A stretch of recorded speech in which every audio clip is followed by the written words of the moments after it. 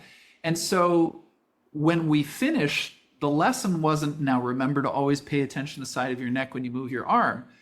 But what's happened is I've just sort of shuffled the habits of how I use my attention, and potentially how I think. And I did want to add this one thing about how thinking primes perception or frames perception. So we've talked about, if you're nihilistic and you're looking at the sunset, is it as beautiful? Same sunset, but like really, if you're just like, oh, my life is hell, nothing is going well. I mean, you'll still see the sunset, the colors, you probably write in your notebook the same colors, but there's a frame that the thought, that my life sucks or something, it really does change how I see, or maybe a more or it's a burning hot ball that's coming at me now. Yeah, the thing is, part of what thinking does is it fills in the gaps. Like especially if we go to imagination, what's over the hill on the other side of the hill where I can't see, I have a certain story about it. I have a certain prediction, or maybe I've been there and I have a memory. But something I was thinking of is like we could say, I really need to eat something. I need to eat something right now. Or we could say, you know what? I want to eat something. And so this difference between need and wants is very important, because need is like, if I don't get this need fulfilled, it's increasingly an emergency situation. But if I'm just following my desire, and I might have a rumble in my stomach in either situation, but anyway, need versus want, I think we could riff on that as a very concrete two alternate ways of thinking about a situation that I think would immediately change my perception and my embodiment, because they frame it in a particular way. And I think people, brief note, but I think people are increasingly using that as a way to almost outsource their will. It's like, if I say to you, no, but I need you to pay attention to me, it's almost like I had no say in it. Like, don't hold me accountable. There's something about it that, like, as opposed to just declaring a preference, declaring something that's a desire or like something that's important to me. But I think need, sometimes when I hear need now, it almost sounds like someone is phobic to their wanting to claim responsibility, or like, it's like, don't blame me, I can't help it, kind of. I don't know, it seems, when I hear it, I guess I sense someone who is often actually at odds with themselves, as opposed to how I do think it's also being taught to be used now as like an affirmative, letting someone know that you're in tune with yourself and it's just one of your needs. There's something in the kind of opposition of that. And again, I think it maybe just comes back to lots of very well-intentioned people maybe giving kind of like blanket advice to people about, you should use the word need because that implies that, it's not negotiable, or something deeply important about you and what's going on for you. But I think it can, like anything, be taken and misinterpreted and then used. And again, this goes back actually probably to what Daniel was saying around, if you're not in tune with your ping, right? This is another one of those things that can be taken as, well, I got taught that I should use this word, and then they're actually using that word, probably being motivated by something that's a bit more unconscious in nature, but they don't realize what's motivating their use of that word. They've just been taught. Yes, sorry, I'm putting pieces together in real time. It's always messy, so I'll be quiet till they come together. Well, I think that's very important. And actually, I would say, I think most people's quote unquote ping is actually the feeling of avoiding anxiety. Yeah. And that's mostly what I mean by the bad ping, actually. Because I think very often too, when people have a intuition of, say, joining a fanatic cult or something like that. It's something that this feels right because I'm avoiding anxiety, right? But the Relief. ping, as we're describing it, is different than the absence of anxiety or the avoidance of anxiety. But of course, how do you tell that difference? To the comment you just made, I do think we are increasingly choosing determinism to frame our experiences because we don't know how to train our agency. We don't know how to increase our agency, and we don't know how to increase our existential confidence in saying we want it, and you're in the nakedness of responsibility for that want. And then you can't provide any sort of transcendental grounding to justify that want. So you're naked with it. You are, in a sense, the transcendental grounding of that want. And that burden is really heavy, and you don't like being seen that way because what will people think once I say it? And once I say it, it's out there. And rather than suffering all that, you'll just simply put it in terms of determinism. I need it. So we are choosing determinism all the time to shield ourselves from the anxiety of freedom. But of course, if we can choose determinism by which to understand our lives, that means we're making a choice. And that's very important. We choose to see our life in terms of determinism or choose to see it in terms of agency, which means there's, of course, a choice. But the I love it question how I is, just throw out a mess of words and you're able to just put it into really, really beautiful terms. well, you're very kind, but it's a major issue. But where people don't know how to cultivate agency, the best you can do is choose determinism. That's at least some agency you have. If I can't cultivate agency, then I'll at least exert my agency in the choice of saying it doesn't exist. And that gives a certain empowerment, but it's a perverse empowerment that is the absence of cultivation. It's a kind of suicide mission, if you will, in the name of salvation. Some of the things that you were saying, this is very important. So when you talk about creating distance, Aspasia, when you kind of, the meaning falls away, the phrase you said, meaning falls away and something still remains.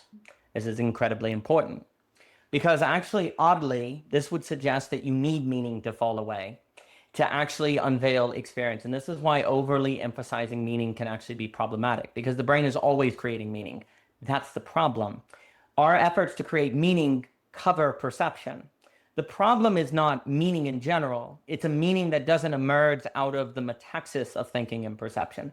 So the kind of meaning one gets is extremely important. It must be through, daily ground, authentic resonance in those practices. Otherwise, the very hunger of the brain to make sense of things covers perception, right? So we have to be very nuanced in how we think about meaning. The reason why that moment when I looked at my hand and went, wow, I can just not think about it. This was a big deal because it created distance. And what did you say? When you create distance, you have the possibility of experiencing different wirings. And Seth has suggested if you can just, do these different practices, you create a certain distance between your daily habits. If you use your arm a different way, you create a certain distance. Oh, I'm actually experiencing the movement of my arm. I usually don't experience the movement of my arm. To experience something automatically means you create distance because there's now a divide between the observer and the experience. The problem is most of our experiences, there's no distance. Therefore, we can't use our experiences to unlock new wirings. And so we can't have new phenomenology. We can't have new phenomenon. And here's the key. Human agency is primarily a matter of new experience, new ways of experience. Now, there's a thinker named Rudolf Steiner who I think is playing on this. I think Matt has spoken, Mr. Segal, Owen Barfield, et cetera, so forth.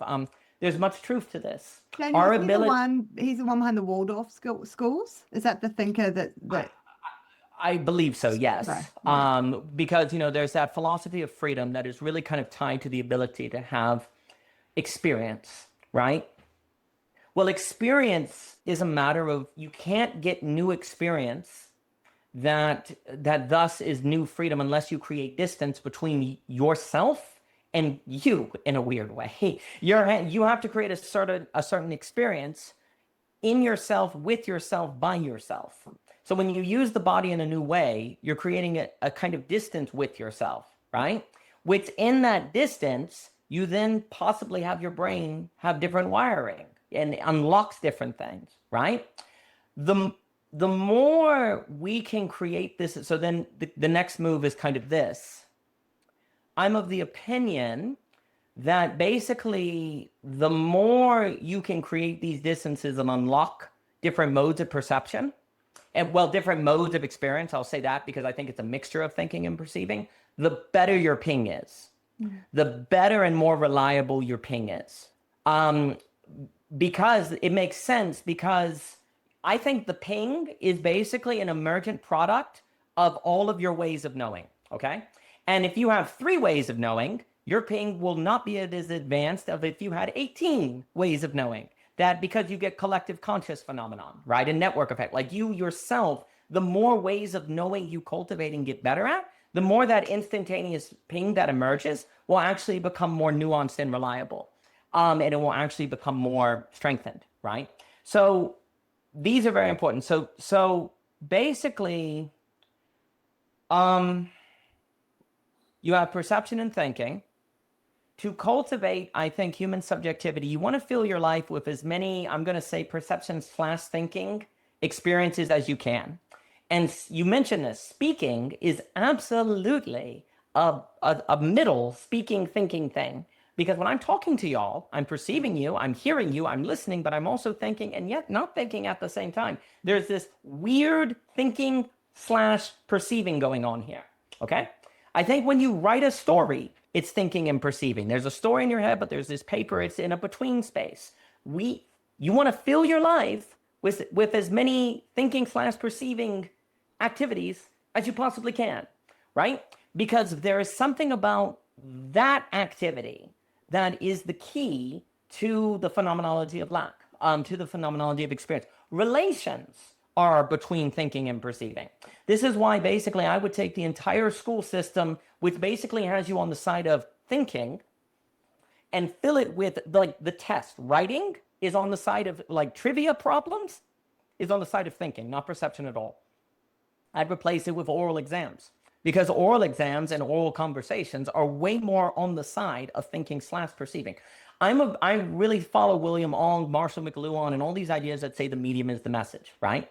So for me to train the ping, which is authentic resonance, you basically want to change all mediums in society to incubate people in the direction of thinking/perceiving, not just thinking, not just perceiving, okay? Like the mediums themselves are to put people in habits of creating distances with themselves. Because what do you do in a conversation? You actually like hear yourself speaking and you hear yourself, you create a distance between your own words. If you're just filling out a test, you're not getting that distance. You're all in your head, right? But when you're talking, you're in this between space. And again, I know William Desmond has been talking a lot about metaxis, and yeah, lack is a metax phrase. Lack, a present absence, is fundamentally a between space. Like all of Hegel, the stuff on apprehension with on typography on Derrida, it's always in the between space. So the between space, the slash, this is everything. And the more practices you have and to train around that, the more you are training that ping. And the more it becomes, and then the more trained that ping is, I have so many notes, but I will stop now. The more you train that ping, the more thinking can serve perception. Because you're able to apprehend, do this.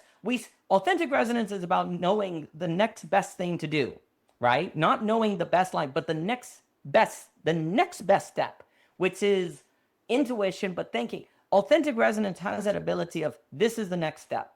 This is the next step. This is the next step. And yet you just apprehend it more than conclude it. You apprehend it more than conclude it. Well, how do you do that? By dwelling as much as possible in the perception/thinking space, the metaxis of those, of which the problem is one of the main things that gets us out of that is habits of how we use our body without thinking about it. Thus, we need the daily ground. We get into so many habits about how we use our body that it ceases to be an antenna, and instead it becomes a calculator. Like we had our talk about the body as an antenna, right? Well, if you want it to be an antenna, you need to sign up for the daily ground in the description. Do it now. If you don't do these things, your body is just a calculator and you're not going to be able to cultivate your ping. And if you want to cultivate your ping so that, thinking serves perception and you don't end up in auto cannibalism, do it today, everyone. It's really important anyway. This is not a cult. This is not a cult, says every cult. This is a culture. There is a piece in that it was beautiful, Daniel. And I'll pass it to you, Seth. I've taken up a lot of space today. But there's a piece to this too about the to be able to sort of notice your experience. It's kind of like noticing, creating the distance, and the looking at. It's a willingness and an ability actually to tolerate confronting, because this is not always a pleasant experience. And I think this is the important piece here too, is part of what I think we are training is people's ability to tolerate and be with that which is uncomfortable in the observing, if we call it that, in the stepping back and taking stock and looking, and because that involves a lot of confronting. And I think in daily settings, when these sorts of ideas are being talked about at a more general level, I do think there's a confusion there that's supposed to be a pleasant experience. Like it's supposed to be something you do that feels good, or there's a way, or like this idea that there's a way you can do it, that you can reframe. And now there's nothing wrong with reframing in and of itself, but it happens too quickly is my contention. It's just that it's almost like the point is to reframe. We do it to reframe, when really I think, first of all, there needs to be an ability to really look and see what is there in whatever way we're talking about this. What really happens when I pay attention to my hand and try to stop the thinking without having to go into any kind of reframing, because what I'm observing is bringing up particular emotions, or there needs to be the ability to do that step first before you go anywhere towards, well, what do I want to do with that information? Or there is a real push, I think, towards reframing. And again, I think it comes from a good place, but it just gets sort of slapped on everything. So I did just want to put that in there, that I do see that as maybe a part two, where something like a more intensive individual therapy can help to do part of the process. Is your ability to be able to, and going through and starting to relate to yourself and experience and relationships in the world in this way. You may find that it's really difficult because you have not been given an opportunity to cultivate the ability to be with difficult, uncomfortable emotions, noticing things that are at odds with your value set, like all these things. And so there are shortcuts that our mind then takes to override and say, no, you don't have to feel that, you can do this instead, or you can think about it like this instead, or actually that person's thinking that about you, you're not thinking it about them, or they're feeling that about you, you're not feeling it about them. Like all this relocation of feelings and thoughts is just crazy when you really understand how it's going on. Anyway, I just want to put that piece in there too, that I think like everything you just said there, I'm pinging all over the place, but there is an important, there's an important component about what it means to really choose to go and to choose to stop and experience your hand, right, or whatever, with it, and noticing that there will be a large urge for parts of you to rush in and have you experience it in a particular way. And I do think that lots of people engage in these sorts of experiential exercises and guided exercises in this manner.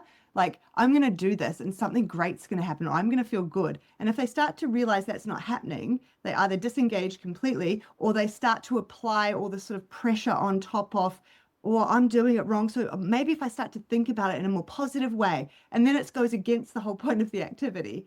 And it's just this horrible, torturous relationship within oneself. So I do think that that matters too. How can we also help people as they go about doing these sorts of exercises to be able to increasingly tolerate that discomfort will come in some of these exercises? The goal is not that you're going to feel happiness and joy and all the other feelings will fall away. Well, I think when you do, a somatic exercise or mindfulness practice of some kind, when people report that they actually do have some sort of real breakthrough through doing something like that, I think it is a result of a reframing of attention.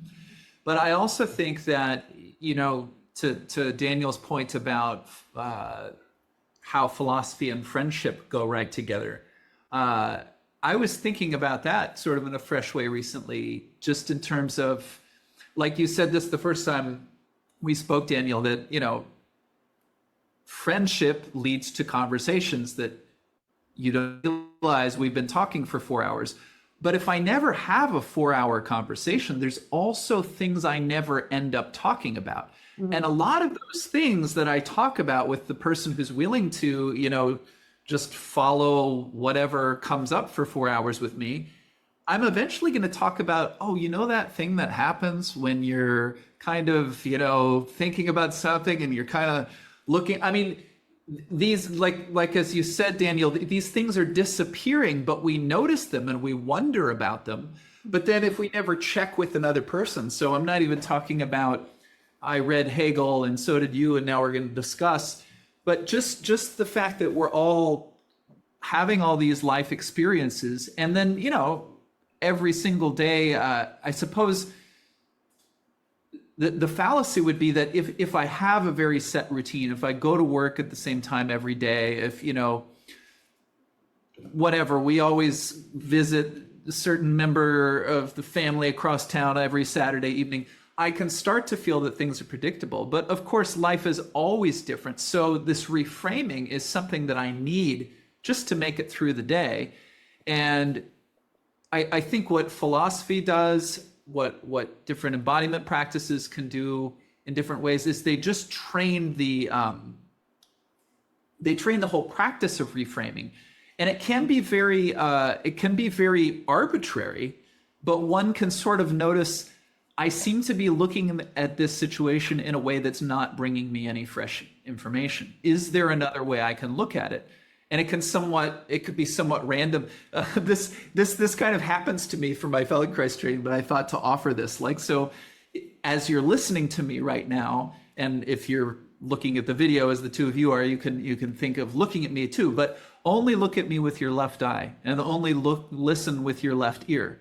Which doesn't mean that there's nothing you can see with your right eye or hear for the right ear, but it's as if you're only listening. It's as if only this part of your body on this side is alive. And it's like, whatever that did, I'm sure it made it feel a little different for a moment. Now you could say, what's the utility in doing that? Well, maybe there's no instant utility, as you were saying, Aspasia. Like it didn't suddenly make, you didn't have a rush of happiness just because you were looking out of your left eye, but it's like you create a little of what Dan was calling the distance, right?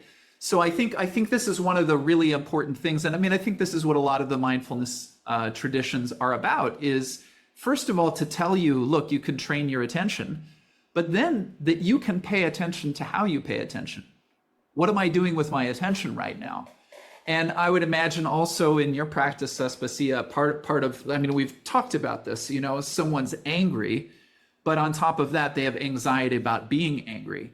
So, but I would think that if someone gets to a really good place, they might have a way of observing their emotions. They're having their emotions, but they're also observing their emotions.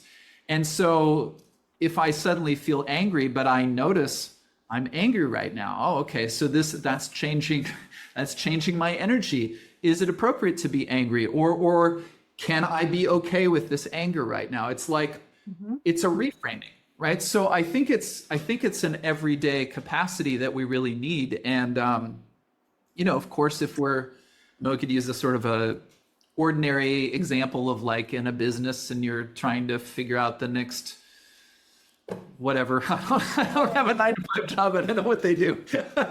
but also just the problems that we're facing right now in the world, they require creativity, and creativity requires that we see in a different way. It's not just a great idea. It's I have to first see something new in order to make a new proposal. So Yeah, it's like, I just think one way of summarizing what we're talking about is just cultivating curiosity on every level. You know, it's like, what are we talking about? But what does it feel like as we're talking? How does, you know, like, what's the flow? Is this a musical conversation? Are we getting stuck in the weeds? Oh, we're stuck in the weeds. What's it like to get stuck in the weeds? When you know, oh, that reminds me of other time. Like, it's just like, I'm verbalizing a bunch of stuff that might just be in your head. But I think there's a way that the sort of letting things, every time you say ping, I actually think of movement, like something pinging, like a pinball machine or something. But I think that's important is that there's there's an infinite number of ways that you could look at anything at any moment, and you're going to have to look at it just one way. But the idea of, like, you know, like you watch a concert on television, and you might just see the concert where they have the camera in the back and it's pointed at the stage. But if it's really nice, you know, they have camera people all over the place, and then they zoom in, and then they can see the guitar player's fingers, and then they go over to the singer, and it's like, it's really dynamic. It's one concert, but you're getting one aspect after another. And I think there's a way that we can actually train ourselves to do that. And then the next level, of course, is to be in relationship with others. And then there's just sort of a natural way that the fact that, you know, that Daniel looks like he's praying all of a sudden, that changes my experience.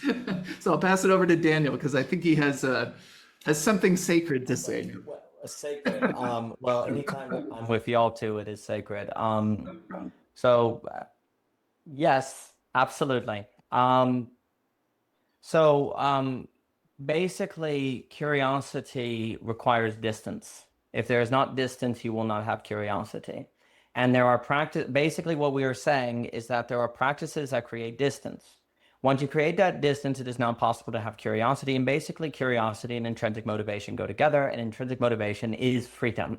When you are intrinsically motivated, you feel free. And the more faculties you have of experience, the higher the probability of intrinsic motivation. Because once you learn that whatever is in front of you, there are 13 ways of looking at a blackbird, every phenomenon can be experienced in an infinite number of ways based on the wiring and distance you can create. This creates a certain, how might it appear? This creates a certain intrinsic motivation to explore these things. And basically, your immediacy no longer determines you, because you can change how you look at it. So freedom and agency are found when your immediacy you're not just the product of your immediacy. You're partly, but you're not just it, right? Well, by definition, the only way to be distinct from your immediacy, the room around you, your stimulus, the stuff that's happening to you, is if you have the ability to experience them differently than how they present themselves. That, by definition, must be agency, and that's going to necessarily require distance. You cannot have agency where there isn't distance, because you're just the thing, right? Distance is what makes you distinct, and if you're not distinct, you can't have agency, because you are that thing. So distance creates agency, but distance also creates fear, because the relationship is threatened. Because if I'm distant from you, what if you leave me? Right? That's why people in relationships want to make sure the person never leaves. They become controlling. But distance is what's necessary for a relationship not to become snubbering. And it's also what makes it dynamic. Distance creates dynamicism. But in that distance, there's fear and anxiety. So we want to shut it all down. We don't want agency, because if we have agency, then we're distinct from the thing we have agency over and could lose it. And what if we handle it wrong, right? But if you never get that distance, then you can't have a dynamic relationship with it. And you can't experience it in terms of curiosity. And I am of strong opinion that intimacy in relationship corresponds with curiosity. An experience of wonder with the other and curiosity. Intimacy and curiosity are strongly connected. And when people want to regain intimacy in a relationship, they need to know how to cultivate curiosity.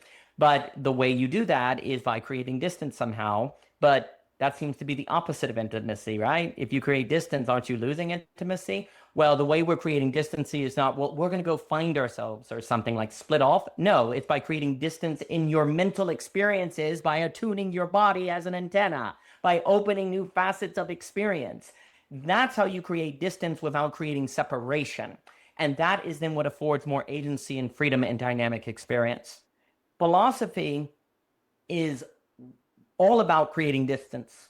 When I ask why, when I ask why are you doing this, it creates distance. Here's the problem.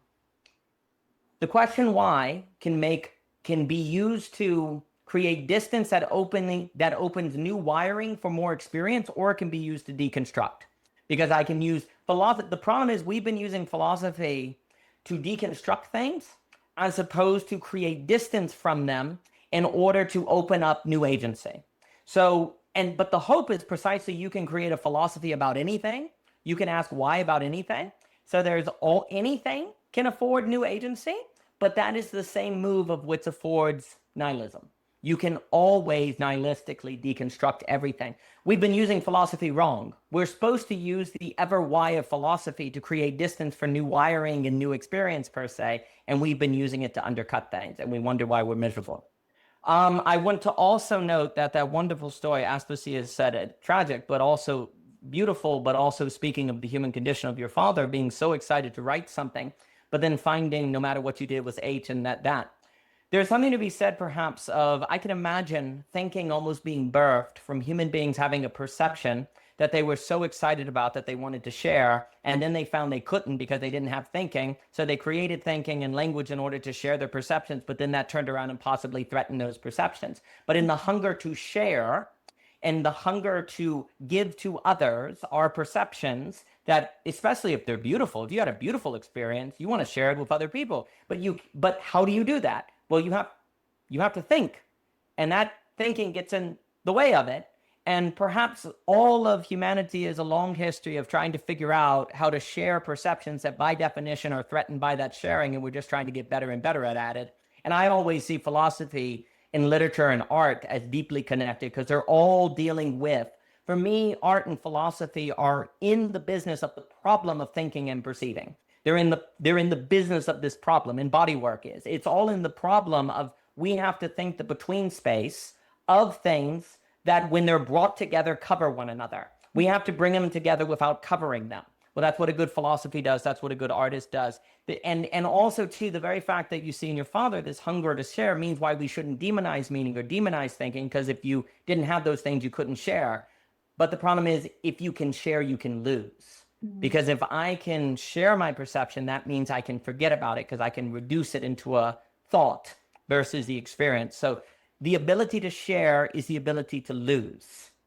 And that means we have to figure out the art of sharing without losing. We have to figure out the art of thinking without losing perception. And as odd as it sounds, I believe this is basically the undone project. This project is not done. This is the phenomenology of lack. This is the new metaphysics. This is the philosophy friendship that we're describing that's so important. The other extremely important thing is, Seth, you brought up the friendship philosophy, which, as you know, I think is an insanely important deal. So I'm of the opinion that friendship plus philosophy, as hopefully spread by the social coordination mechanism for the new address talked about in Belonging Again, gives us a conditionalism that gives us the benefits of empiricism without the totalitarianism and nihilism. We need the benefits of empiricism to avoid falling back into religious warfare, tribalism, everyone in their own metaphysical schema without relation. But if you do that with empiricism, hard empiricism, then you turn everyone into a scientific universe that leads to totalitarianism, as Adorno and Heikomer says, right? So we need a concrete foundation by which we can mediate difference that is like empiricism, but without the nihilism and the and totalitarianism.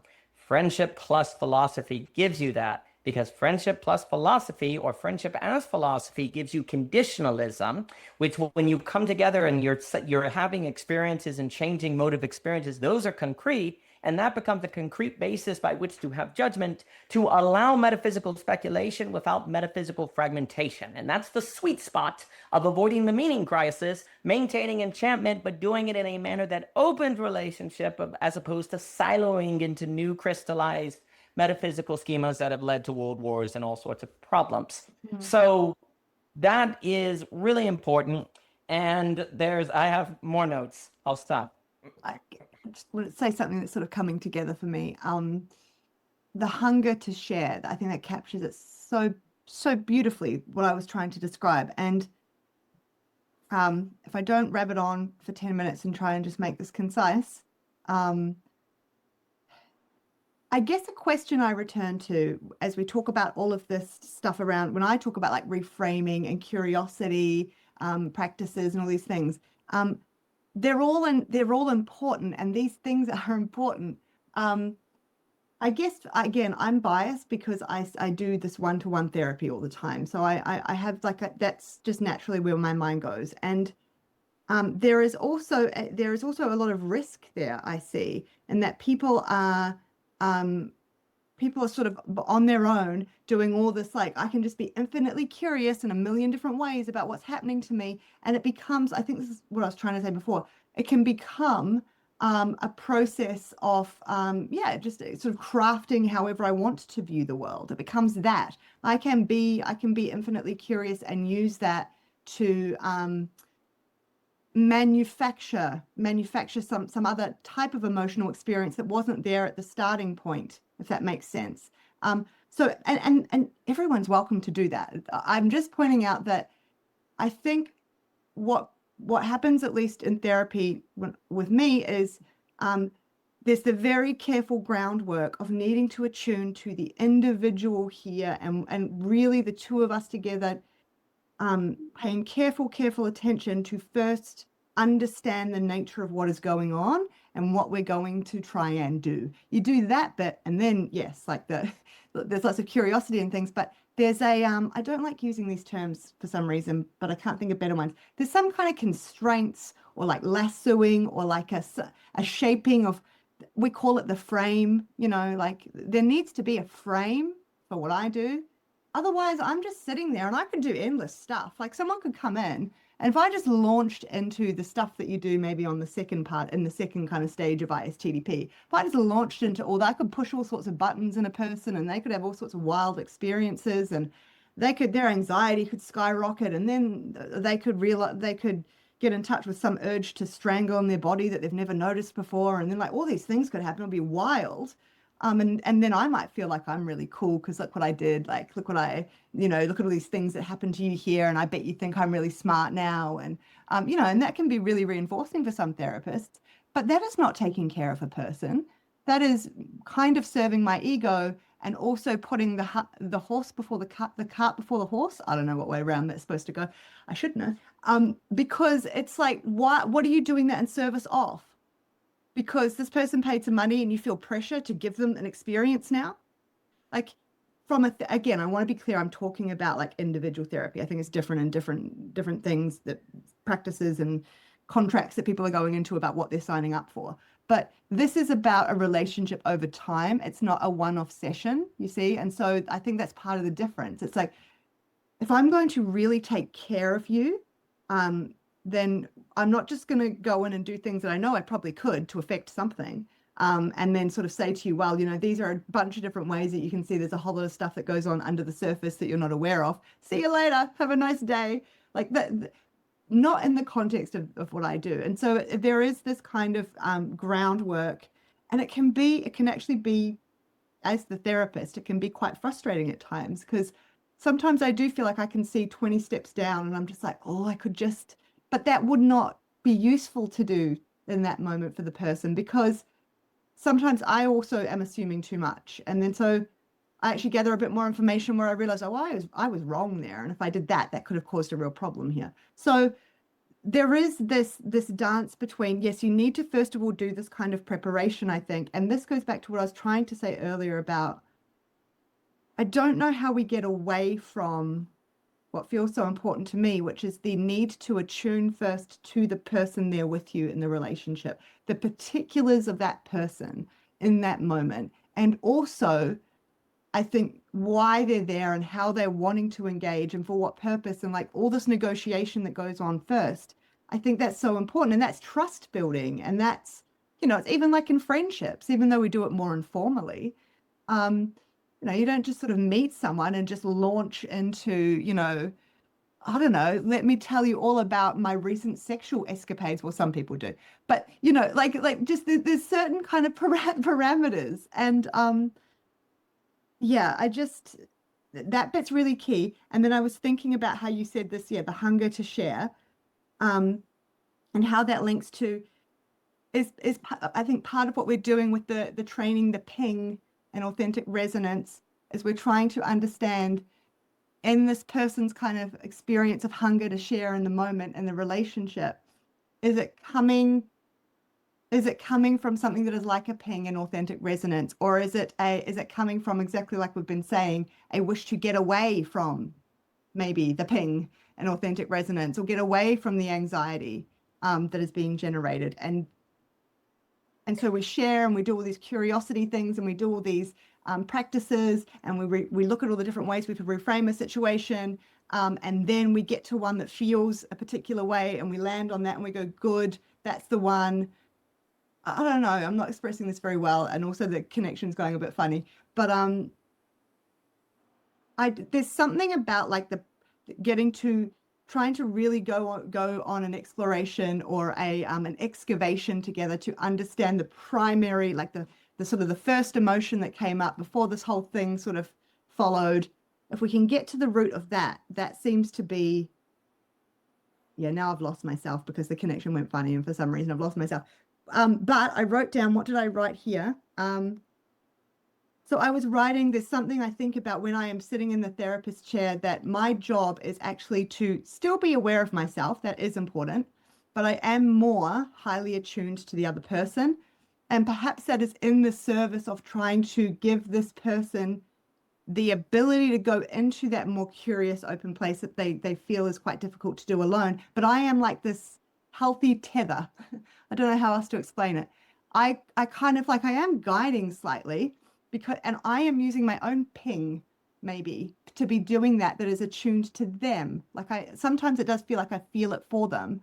Now I need to check that with the person, but there is obviously some role for me that I'm helping to shape, right? I don't want to pretend that I'm not, I'm just some neutral observer, because that's not at all real. But it's like, by having me there doing that, I'm helping they can go off into curiosity and they can explore, but it's got some kind of tether. I don't really know how else to explain it. And it is a unique relationship like that. Like the therapeutic relationship is unique. It is different. You can do those sorts of things, I think, in friendship and in your partnerships. But one person does have to take a particular position to do that, right? And it's sort of like and affording someone else some more space in that moment, and you're going to take that position. Anyway, there's something healing about that, essentially. And that makes sense, because if you think about it, we're kind of just describing what a parent should be doing, right? So again, it just goes back to the idea of the like reparenting model. But yeah, I'll leave it there. I wigged out because the connection did, and I was seeing heads breaking apart, and I was having some kind of experience there. Done. Yep, done. Okay, very important. All right. So first, developmentally, we can think that we can talk about pure perception, almost associate this with, so you start as a child with a certain pure perception, kind of Kyoto school sort of thing. Then you're socialized into thinking. And for most people, they never get beyond a life in which thinking is covering perception, and they don't really develop agency by separating them, okay? So then perhaps you separate thinking and perceiving and realize, wait, these are actually distinct, and I actually can choose when to think, and you can kind of separate. And then the final step is going to be tied to thinking serving perception. I actually think that is the final, because otherwise it's entropic. If thinking is first, you suffer entropy. The only way to be primarily entropic and to actually have a feedback loop of self-sustaining energy is for thinking to serve perception. But now we have $1 million problem. All right. When do you think then? Okay. So basically, the only way to have curiosity, how do you have curiosity not violate the principle that thinking must serve perception? Okay. How do you even think at all philosophy or do any of this stuff in a manner that is not going to violate the principle that thinking must serve perception, okay? The key is that you can't choose to think, because if you choose to think, you are choosing to violate perception. When I am in a conversation with y'all are actually gifting me with manners by which to think without choosing to violate perception, because you are the determination by which I am responding to without choosing the violation. So the only way to deal with this problem is in relationship. The only way to do it. So for me, what the separation of perception and thinking means is I read the book that feels like it chose me more than me chose it. I think the thought that just pops out of nowhere more than the thought I think. My agency can't be deciding what I think. Other people that I encounter in surprise are what are stimulating my thinking. I don't choose what I think. I, in this conversation, find myself thinking things that I've never thought before because of you. Likewise, I'll see a book on a shelf that I just see, and it has this weird call on you. We've all had this experience where you suddenly, there's like a book calls on you, right? And that is weird. So I read that. I don't think about why I'm reading that. The thing that just, boom, comes forth. The thing that, this is the key. The only way to deal with the problem of having thinking serve perception and yet do all of these things that involve thought is by the grace of determination. The grace of the analyst sitting there that allows you to explore the curiosity, because you are not choosing to do the curiosity, and then it will be auto-cannibalistic and self-serving and all of these things. You, by being there, give me the grace to explore my curiosity and it not be my own choice and therefore egoic. How do you evolve the egoic? How do you avoid the egoic, right? Well, by having your thinking be a response to a determination, okay? Or something by determination, I mean in reality, like it's something you didn't choose, it's more determining. So what ends up happening is when you use your body in different ways, like Seth is teaching, you are encountering new determinations that stimulate thought in new ways that you didn't choose. You are undergoing new determinations, right? Because when you move your arm in this way and think on this side, you then have an experience you didn't know you were going to have, right? And so that stimulates. So you chose to lift your arm, but the determination is the unexpected thing that then occurs. You chose to be here in this conversation, but the unexpected thing is what comes up that you don't see occurring.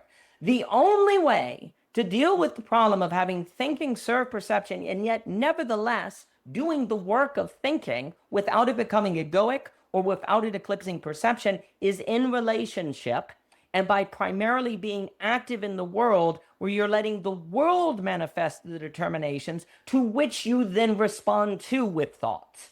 And so your agency is not primarily identified with thinking.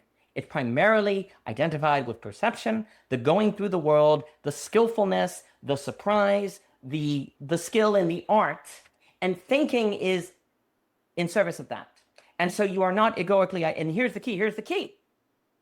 That means you are egoically primarily identifying with what? Perception. But wait, you can't think perception. So you're egoically identifying with that of which makes the ego vanish. So the ego is, perception is how you get self-forgetfulness. And so you have what do you do with the ego? Like what's the correct way to do with the ego? You're supposed to put it in perception. And the way you put it in perception is by primarily habituating your agency and choices in manner of lending to perception, and then you forget about it. That's how you deal with the ego. You forget about it. You don't make a point to destroy it. That gives it attention. You use it like your thumb, as C.S. Lewis said. The point of the ego is the thing that you just use without even thinking about it, right? Well, guess what? In perception, that's what occurs. So you get the blend, the right middle between selfishness and selflessness in self-forgetfulness, right? And you do that by primarily making sure that thinking serves perception. And that means the only way, though, to do the work of thinking that you need to do in order to share, in order to actually engage in curiosity and intimacy and not have nothingness, is relation. And primarily living in a manner where you're not trying to choose things, but to have things choose you. To have a thing where you are responding. And then, therefore, you two are a kind of grace for me, because by y'all being here, I get to think these thoughts and explore curiosity and then not be egoic, because it is in response to the grace of the determination that you present. And that's what that's what friends do. That's what friendship does. It provides a certain grace for one another, but you can't have that experience of that grace without the philosophical training, without the conversation, without the right mode by which you think about it. And then you find yourself just appearing things, because that's the key. In a conversation, you find yourself somewhere you didn't expect. Oh, you found yourself somewhere you didn't expect. Well, the thinking then is not auto-cannibalistic. It can't be the basis of itself. It can't be egoic. If you're ending up places you didn't mean to end up, well, then you know it's not just, it's beyond you. It's not just self-congratulatory, right? Well, that is a gift that you offer because you two are here. And that's when thinking then is able to avoid auto-cannibalism and in fact contributing to the creation of the conditionalism by which we find new agency and we're able to find and realize a new address. So I think that's very important. So thank you for being here. Well, that might be something like a place to end. I'll just point out that what Daniel just spoke to was kind of the reverse mirror of this example that Aspasia gave of the therapist who basically imposes concept on the client. And I mean, there could be all kinds of other examples. This might be something to come back to in the future, but although what I just heard Daniel say seems so clear to me, and when I say that, to refer to what I said earlier, it pings, like I feel a clear, like for me to say it feels clear is like, oh, okay, he's speaking words that resonate with how it feels in my body, which is why I trust what I'm hearing. However, I think that even though the subject that we're speaking about, for the most part, isn't even just brought up in the first place for most people, like thinking first, perception first, I don't think a lot of people are even stopping to consider. But I think if they would, for some, what Daniel's saying would feel counterintuitive, and it would feel like for me to allow perception to lead me essentially through the world, there's a trust I have to have, because I think for the therapist who wants to do all the special techniques, the security is to be found in, I know these techniques, I've been trained, and this allows me to shine. The problem is it puts this very narrow frame on what can happen. All that can happen is I can put my techniques on you right now, and either they work to make me look like the brilliant therapist, or there's something wrong with this client. Maybe they don't respond to therapy. But the leading with perception, I guess I'm just saying there could be for a person a fear of ending up in that place that I didn't expect to be. And so in order to really, it's one thing for me to hear what Daniel's saying and say, yes, I think that's how it works. It's another thing for me to commit to live that way. Right, which really is, I think, a confrontation with fear. But then you can have these beautiful experiences of flow, or a conversation with friends that feels good, and then you just kind of realize, oh, I wasn't really thinking about it, and it just worked out. And it's still, even after that, might feel a little counterintuitive to say, well, let me just repeat that. Let me just keep not really thinking about it and just following. I'll just pick whatever book off the shelf that seems to sing to me, and I'll just read it. But potentially there's a really good life. There's a life with a lot of authentic resonance waiting for us if we do that. But I do think that it really, just the idea of it, even if it made sense, there's still something to confront in order to get there. So anyway, maybe that's something to come back to. Yeah, I would love to come up to, go Daniel. I was just going to say, the main barrier to a life that is led by perception is fear, because fear is the opposite of faith. Because if perception is leading thought, then you're living by faith. It is which is courage. The word for faith is courage. It is 100% the main barrier to having perception leading thinking is fear, 1,000%. And the opposite of fear is courage. So yes. All right, we don't have to get back to it next time. We got Well, it. can we come back to it? I do one brief thing. I know you guys are up late, so you probably want to go. I'm just getting started. I'm like ready for more coffee. What you said though, Seth, is so true. Like in terms of certain therapy dynamics, like especially something like ISTDP, there needs to be some kind of willingness to end up in the place that you can't know what it is now. And that is usually what you end up, that is part of that careful groundwork at the start, is the really getting clear that, yeah, that's what we're talking about, right? And there's no pretending otherwise. And I think lots of it, and actually confronting that bit first and getting, and some people choose at that point the off ramp. They're like, no, I don't want to do that. And that's okay, but at least they chose it, right? At least they had, right? And I respect that, but it would be unfair to just launch over that. But I will say that, yeah, that one of the ways that this plays out, people that are trying to even unconsciously avoid ending up in a place that they couldn't have predicted, is they say that's fine, everything's fine, I'm willing to do that. And then they run the whole session. They don't need me. They're just going, I'm trying to get in there and point out, you realize how you ask a question and answer it for yourself. Oh, and they're talking over me and getting louder. And, like, it's just, they run the whole session. They do, and this is usually reflective of what they do in relationships. They do both parts of the relationship, which means that the other can never get in or affect them, which is probably the whole point that developed in the first place, and it allows them to be in control of how much they let out. Looks like I'm doing lots of things. Looks like I'm being vulnerable. Look at me talk. Look at me tell you all these things. But they're never allowing anyone to have any input and ask questions and probe further or go that way, or because they just do it all. And they don't, and this is a defense. We could talk about it sometime. It's really interesting. This is a series of defenses that go hand in hand that we see a lot in therapy. And so actually being able to confront that with a person and work on it in the therapy relationship is so key. Yes, this has been really beautiful. And I just, especially here at the end, I just felt full of love for both of you. And I'm just so grateful. However we found each other in this ongoing series, however we fell into this is just Didn't know we were going to end up here. Hey, Here we are. So we didn't know we were going to end up here. we didn't, And that's fate. and we don't know where That's we're fate, going. not fair. And we don't know Exactly. where we're going. Authentic resonance guides. Yeah.